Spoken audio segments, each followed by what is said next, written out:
El sábado el VIP de Lollapalooza cayó medio gabinete y volvió a sentirse joven la mano derecha del presidente. Hubo lluvia de memes y algunas acusaciones de mufa porque después cayó una tormenta que rompió todo y obligó a que se suspenda el festival. Pero la verdad que el descanso se lo tenían bien ganado después del primer timbreo del año, que fue el disparo de largada en la campaña por la re. La re son las reelecciones de Macri, de Vidal y de Rodríguez Larreta. ¿Y por qué no una re?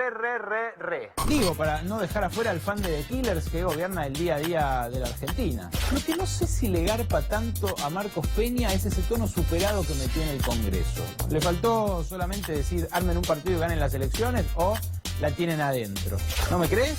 Mira esto. Más allá de la coincidencia, el señor Alejandro Brown Peña, pariente lejano, primo segundo, a quien prácticamente no conozco, habré visto una vez en mi vida. Su Peña no tiene nada que ver con mi rama Peña.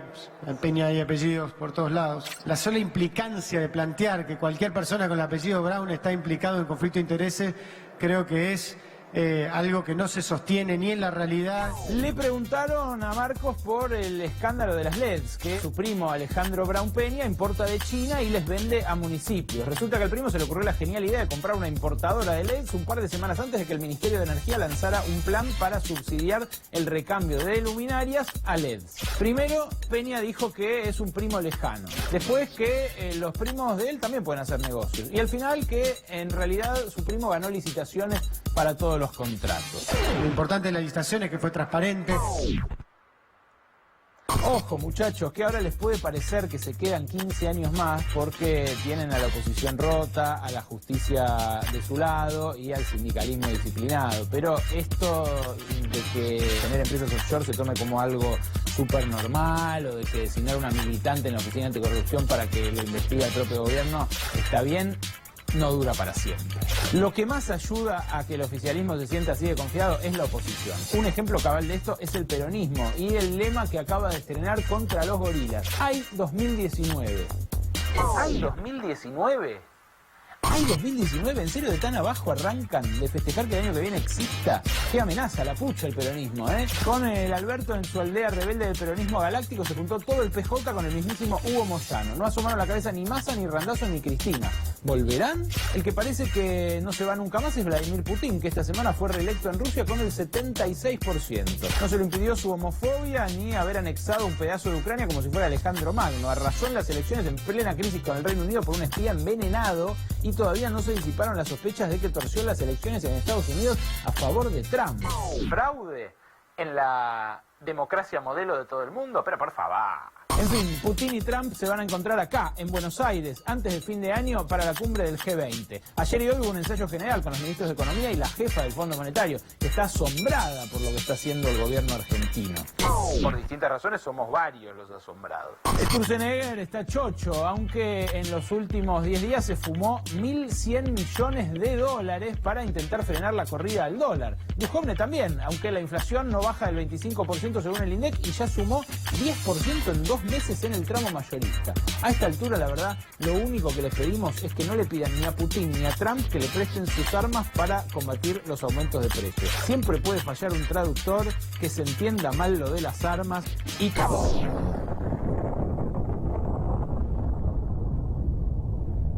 Tierra fértil la Argentina, ¿no? Ideal para que crezcan los brotes verdes.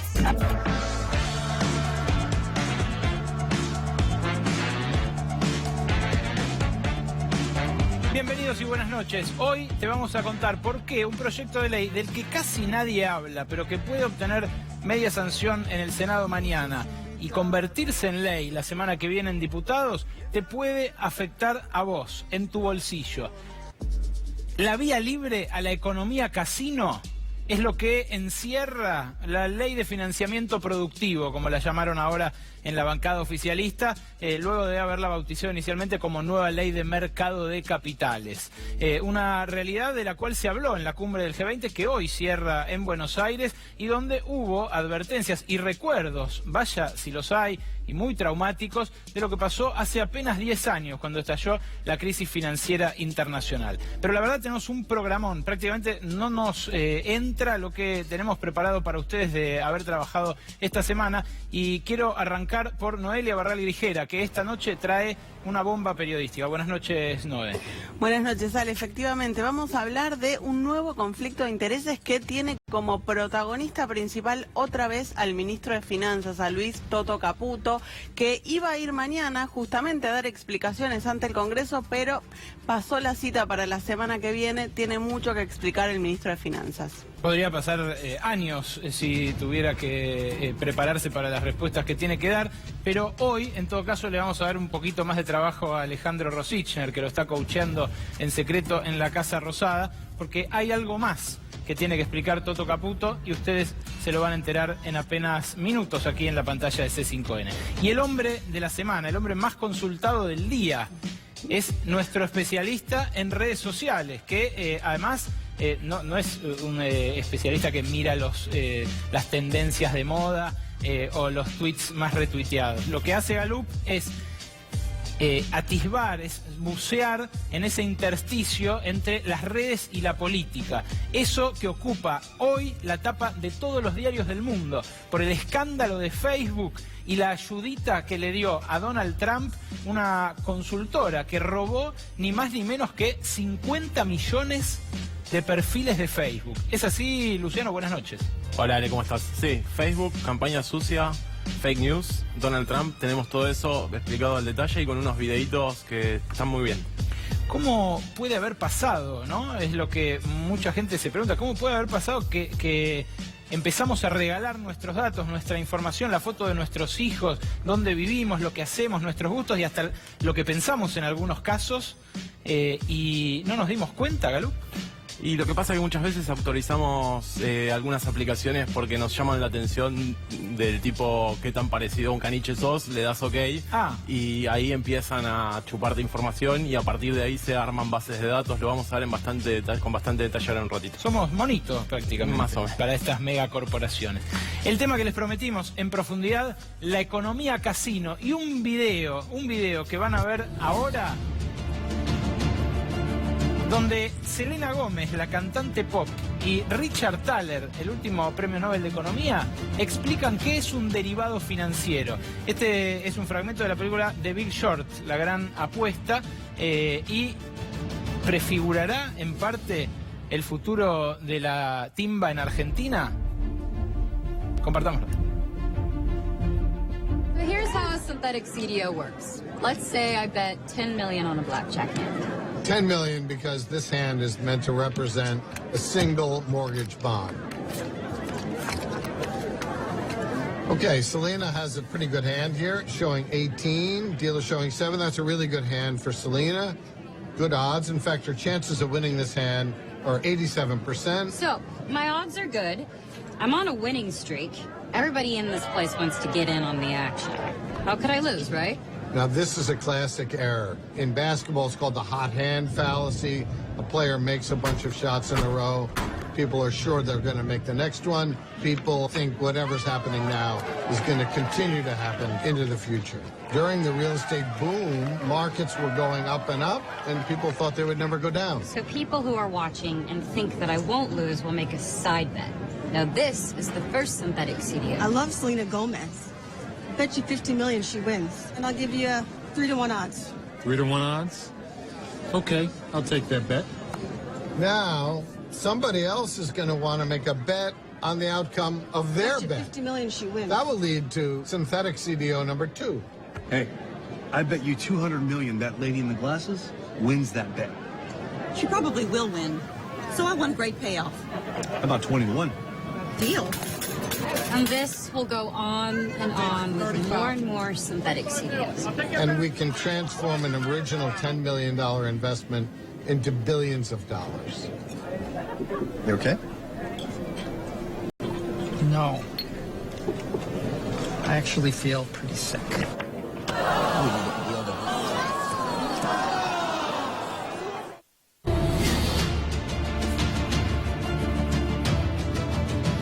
Sí, me empiezo a sentir un poco mareado yo también. Ustedes lo vieron, es el fragmento de The Big Short, una película que fue nominada a varios premios Oscar, pero que para mí además sintetiza medio ficcionado de una manera magistral el origen de la crisis mundial que estalló en 2008 con la caída de los bancos más grandes de Estados Unidos. Poco se escucha, poco se lee en las noticias, pero los créditos UVA, los nuevos créditos que protagonizan una especie de mini boom en el último año y medio, empiezan ahora a venderse como colaterales, como lo que explicaba Selena Gómez y Richard Thaler. Esto es, alguien compra el crédito que uno tomó del banco y de esa manera, dicen en el gobierno, va a haber más financiamiento y más crédito hipotecario. Ahora, esta clase de cédulas, las que se venden, son las que explicó recién Thaler junto con Selena Gómez. Son las que originaron la crisis financiera de Estados Unidos. Esta noche habla por primera vez, creo, en televisión, desde que dejó la función pública, Cristian Girard, expresidente de la Comisión Nacional de Valores. Gracias por venir, Cristian. Gracias por la invitación, Alejandro. ¿Cuán cerca están las cédulas hipotecarias que se pueden vender de los créditos UVA de esos créditos subprime?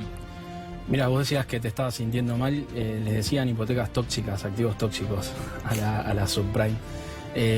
Si avanza la reforma del mercado de capitales tal como la está impulsando Macri y Caputo con todo su equipo y su bloque de legisladores, estamos muy cerca, porque uno de los puntos que busca reformar ese paquete de leyes que están enviando es el referido a la operación con activos que se pueden indexar y no pagar directamente en pesos, sino estar nominados en una unidad distinta. Esto es el caso de las uvas. Esto en Estados Unidos sí generó un boom, porque esta película de hecho incluye otra escena en un club nocturno, en una especie de prostíbulo, donde hablan gente que está ahí, y trabajadoras sexuales, desnudistas, que dicen yo tengo 4 casas, 5 casas, todas se las expropiaron después cuando estalló la crisis. Sí, pero de hecho, sabés que en la previa estuve justamente leyendo un poco sobre la crisis de 2008 para refrescar los datos, y en la previa de la crisis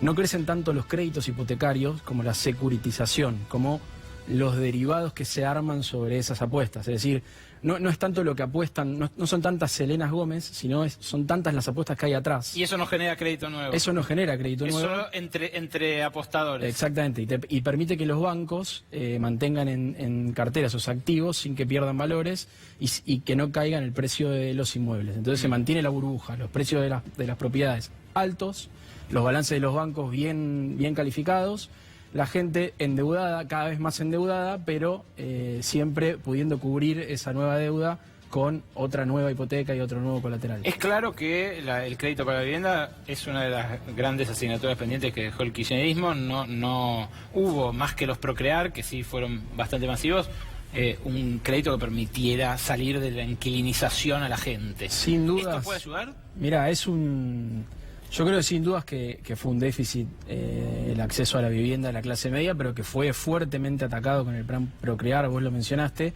y tiene una característica distintiva respecto de estos créditos. La clase baja igual, ¿no? Sí, media baja, pero con una característica... Quería comprarse un departamento en Caballito, no podía. Totalmente, y el precio del metro cuadrado, igual hubo un par de emprendimientos en Capital, pero apuntaba sobre todo a descomprimir, esto te decía cuál es la diferencia, apuntaba a descomprimir la demanda de vivienda ya construida en Capital para evitar un boom, una burbuja de precios. Es decir, trataba de descomprimir esa suba de los precios y a la vez intentaba generar empleo en la construcción por medio de otorgamiento de créditos para construir en terrenos cedidos a precios subsidiados. O sea, era realmente una ayuda para la gente que acceda a un terreno, que se pueda construir su casa, que genere empleo, y a la vez no presionaba la demanda de viviendas ya construidas para evitar que de esa manera se genere una burbuja de precios, como está ocurriendo ahora con los créditos UVA, que no paran de subir los precios de las propiedades, y que más temprano que tarde, si esta economía casino se sigue animando desde el gobierno con este tipo de proyectos, bueno, será un dolor de cabeza para todos, para los que están endeudados, que cada vez deben más. Ya hace solo un año y medio que los créditos se están otorgando y hay gente que pagó 1 millón de pesos y debe 1,5 millones de pesos. En crédito UVA. Sí. Además de que le aumentó la cuota. Sí, perdón, que tomó 1 millón de pesos, pagó todas las cuotas y debe 1,5 millones de pesos. ¿Por qué es eso? Porque la forma en que se ajusta la UVA... Se indexa la cuota y se indexa el capital. Va distinto al ajuste del salario. Si el salario viene por abajo, empezás a pagar cada vez más, como está topeado el porcentaje de tu salario que puedes pagar como cuota, se te va acumulando capital. Claro, o sea lo que dicen en el gobierno es que no va a haber una ola de desalojos, desahucios, como dicen los españoles, sino que se van a estirar los plazos. La gente va, en vez de 30 años, va a pagar durante 35 o 40. Sí, pero mientras dicen eso en la tele, por otro lado mandan este proyecto de ley al Congreso, donde lo que ocurre es lo contrario. Se le está dando prioridad al colateral para quedarse con los activos. Es decir, no es cierto que se esté protegiendo. Para quedarse con las casas de la gente que sí, se endeudó. señor, como ocurre en España, como ocurre en Estados Unidos. Vos decís que una de las finalidades de esta reforma bursátil es quedarse con las casas eventualmente de la gente que no pueda pagar los créditos. En el orden de prelación se le da prioridad al tenedor del derivado, incluso por sobre la ley de quiebras. O sea que hay una cuestión legal ahí que... Nosotros sintetizamos en esta placa las líneas principales. Mirá, ahí lo tenemos.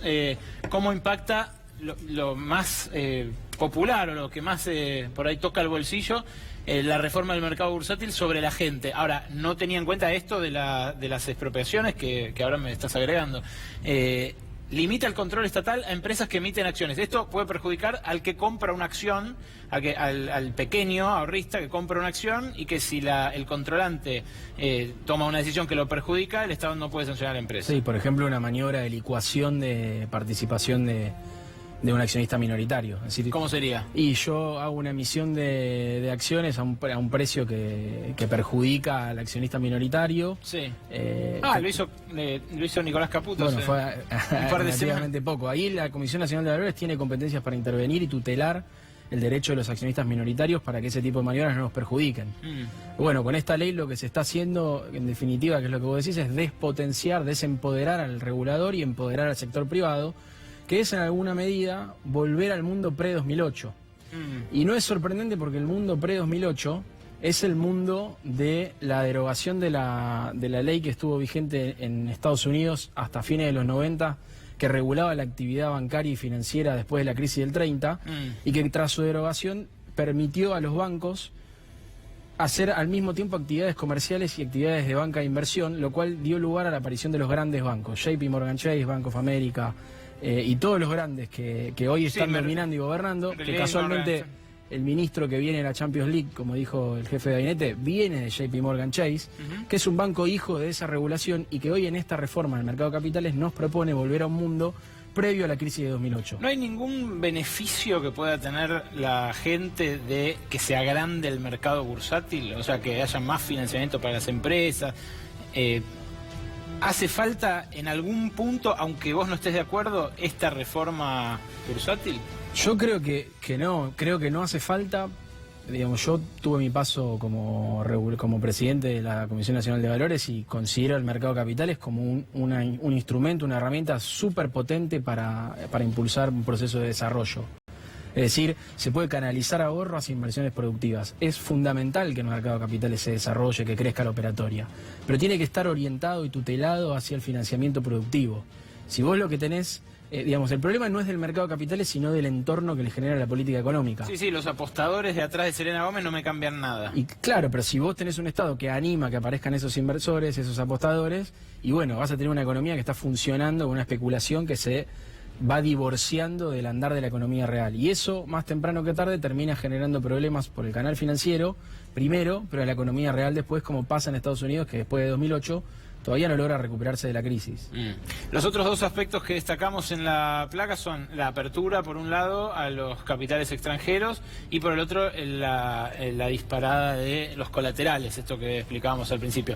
La apertura, que desregule operaciones con el exterior, ¿nos expone mucho a un tequilazo como en los 90 o a una crisis rusa, sudeste asiático? Mira, sin dudas la apertura financiera aumenta el grado de exposición a los ciclos globales. Entonces ahí esa es la típica de, bueno, alguien se estornudó en México y vos te pescaste la gripe. Bueno, la crisis del tequila, o lo mismo con el sudeste asiático a fines de los 90. La verdad es que en la medida en que ellos avancen con esta apertura y esta desregulación, lo que vamos a tener es una economía que se empieza a parecer mucho más a esos territorios donde el capital financiero se mueve más libre, y la economía argentina va a irse pareciendo cada vez más a una economía offshore. Y esto no es menor porque detrás de esto va a venir la reforma impositiva donde van a querer bajar impuestos. Entonces, si vos mirás lo que hizo Estados Unidos durante los 90, que yo te digo, Toto Caputo es hijo de esa regulación y es lo que nos está proponiendo, es justamente convertir a Estados Unidos en el país, en la plaza offshore más grande del planeta. Ya lo mencionaste al ministro de Finanzas y antes de despedirte quiero preguntarte sobre sus denuncias. Ahora vas a escuchar una en boca de Noé Barral Grijera, pero que un ministro tenga la cantidad de compañías offshore que tiene y que por ahora no haya tenido que darle explicaciones a la justicia, mientras que muchos funcionarios de la administración anterior están procesados en una causa como dólar futuro. ¿Cómo lo lees? ¿Cómo lo interpretas? Mira, me parece que habla claramente de los tiempos políticos. La causa de dólar futuro es una causa que fue una clara maniobra política, donde Bonadío decidió avanzar a una velocidad inusitada para los tiempos de la justicia en la Argentina, y hoy está elevada a juicio oral. La verdad es que nos vinieron a buscar a los funcionarios kirchneristas. Yo considero que no hay un delito en la operatoria de dólar futuro y que no muchos oficialistas también lo consideran lo mismo, por eso... Bueno, nos vinieron a buscar a nosotros, pero encontraron a ellos. De hecho, Luis Toto Caputo e incluso su mujer aparecen como compradores de esos futuros de dólar a los que ellos mismos le pusieron el precio y por lo tanto la rentabilidad que iban a tener. Y lo hicieron antes de asumir sus funciones, es decir, en reuniones informales. Todo esto está documentado, está en la causa, me parece que no hay mucho para ver. Ahora, ¿qué pienso yo de que un ministro tenga tantas empresas offshore y tantas causas abiertas? La verdad que me parece que que lo mantengan en el cargo habla mucho de quién es el que realmente manda en este proyecto político en la Argentina. Y me parece que JP Morgan Chase y sus socios, Wall Street, tienen un peso muy fuerte y ejercen un peso muy fuerte sobre Macri y su gobierno. Cristian Girón, gracias por venir esta noche a Brotes Verdes. Gracias a vos, Alejandro. Noelia Barral Grijera, después de estos anuncios, te cuenta la última, una más del ministro de Finanzas offshore.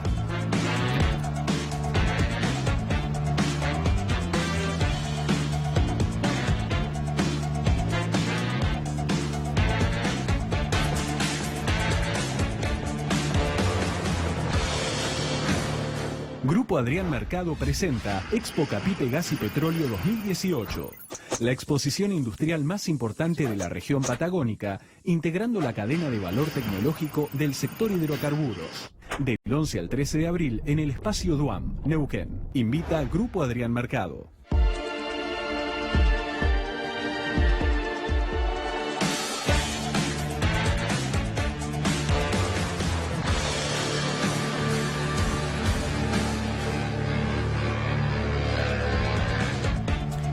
Pensé que le íbamos a generar un problema al ministro de Finanzas si mañana tenía que comparecer en el Congreso como había prometido la semana pasada el jefe de gabinete Marcos Peña, pero decidió tomarse una semana más, o en rigor, no sé cuánto más, porque lo que dijo es que va a ir próximamente. ¿Es así, no es?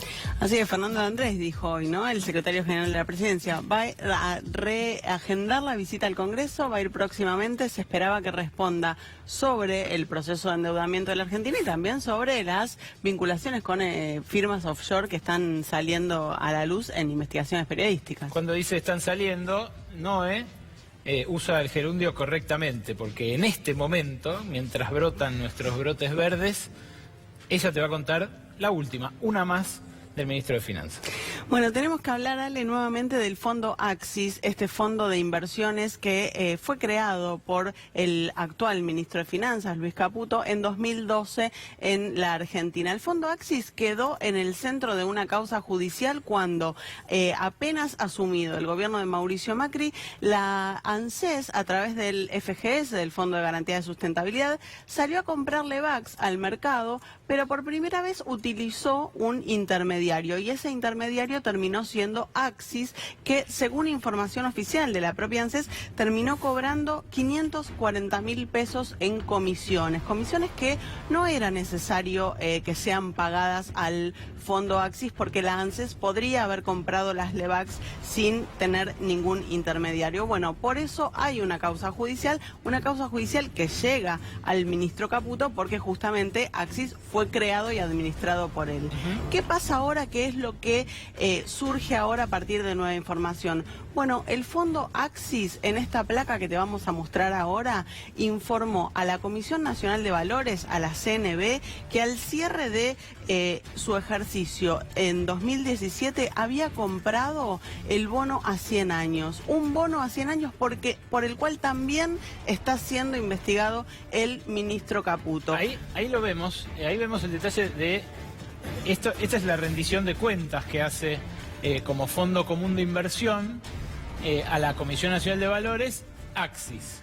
O sea, por una obligación de brindar la información a su público inversor, exactamente, tiene que contar en qué invierte. Lo curioso es que este bono es el bono que el año pasado, con bombos y platillos, emitió el propio fundador de este fondo. Exactamente, y es un bono por el cual Luis Caputo está siendo investigado porque fue denunciado por la tasa que va a pagar el bono, que es de un interés de 7,9 a un plazo que llamó mucho la atención en ese momento, un plazo de un siglo, la emisión de un bono. Bueno, ahora Axis reveló que compró este bono a 100 años. Claro, es un negoción el bono a 100 años porque ese 7,9... es como que congela la mala imagen que tiene hoy la Argentina en términos financieros durante 100 años. Claro. O sea, cada año hay que pagar el 7,9 de ese bono, aunque nos vaya mejor y empecemos a estar mejor reputados y baje la tasa de interés. Exactamente, es una causa que estaba siguiendo el juez Ariel Lijo, pero la semana pasada se la remitió a Julián Ercolini. ¿Y por qué se la remite a Julián Ercolini? Porque Ercolini está investigando otra pata de esta historia, que es que el fondo Noctua también compró el bono a 100 años. ¿Te acordás, Ale? Esto lo contábamos en el lobby, en Radio con Vos, el año pasado. Sí. Noctua, un fondo que, según las derivaciones de los Paradise Papers y según la información que publicó la Comisión de Valores de Estados Unidos, la SEC, fue un fondo en el que también tuvo participación Luis Caputo. Y ahora vamos a ver en la siguiente placa quiénes compraron el bono a 100 años y cómo aparece Noctua como uno de los compradores de este bono a 100 años. Entre los compradores, recién Cristian Girard hablaba del JP Morgan, ¿no? De la injerencia del JP Morgan en la economía argentina. Bueno, aparece el JP Morgan, aparecen los fondos de inversión más grandes del mundo. Sí. Y además... BlackRock es el fondo de inversión más grande que hay hoy. Blue Bay, con varios de estos se reunió, cuando estuvimos en Davos los vimos cara a cara a estos señores de la finanza, porque con muchos de ellos se reunió Mauricio Macri recién asumido en Davos, con el jefe de BlackRock, con el jefe de Blue Bay. La reunión la armó Marcelo Mindlin, hombre vayas y poderoso en esta uno de los empresarios, claro, más importantes en este momento del país. Bueno, y también en este bono a 100 años no solo lo compraron todos estos fondos de inversión, que son los más grandes del mundo, sino también lo compró Noctua, un fondo vinculado a Luis Caputo.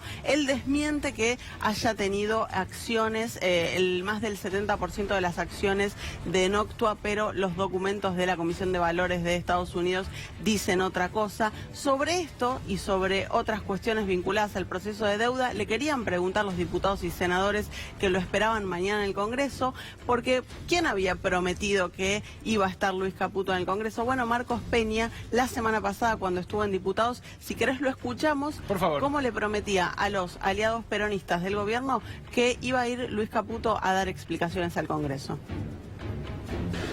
Finalmente, diputado Cosiner, respecto a su pedido de que el ministro Caputo pueda concurrir aquí al Congreso, a una comisión, a participar para hablar tanto de las cuestiones de la deuda y su aplicación, como las cuestiones que tienen que ver con las denuncias que se han hecho sobre su persona, le puedo decir que afirmativamente podemos confirmar que puede venir a combinar el horario del día con las autoridades, pero que la semana próxima puede estar acá para poder contestar todas las inquietudes que ustedes le plantean. Muchísimas gracias.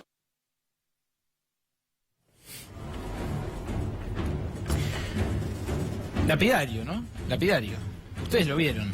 Las pruebas al canto, el prospecto, el facsímil al que accedió Noelia Barral Guijera. Tenemos un fiscal federal acá para charlar en la segunda media hora del programa, así que por ahí conseguimos rápido que alguien busque justicia respecto de esto. En instantes, después de estos avisos, Luciano Galup con el tema de la semana: la seguridad informática, la crisis de Facebook y la ayudita que le dieron a Trump chupando datos privados de 50 millones de usuarios. Antes de poner un me gusta, pensalo bien, porque no sabés a quién puede llegar a beneficiar. En instantes.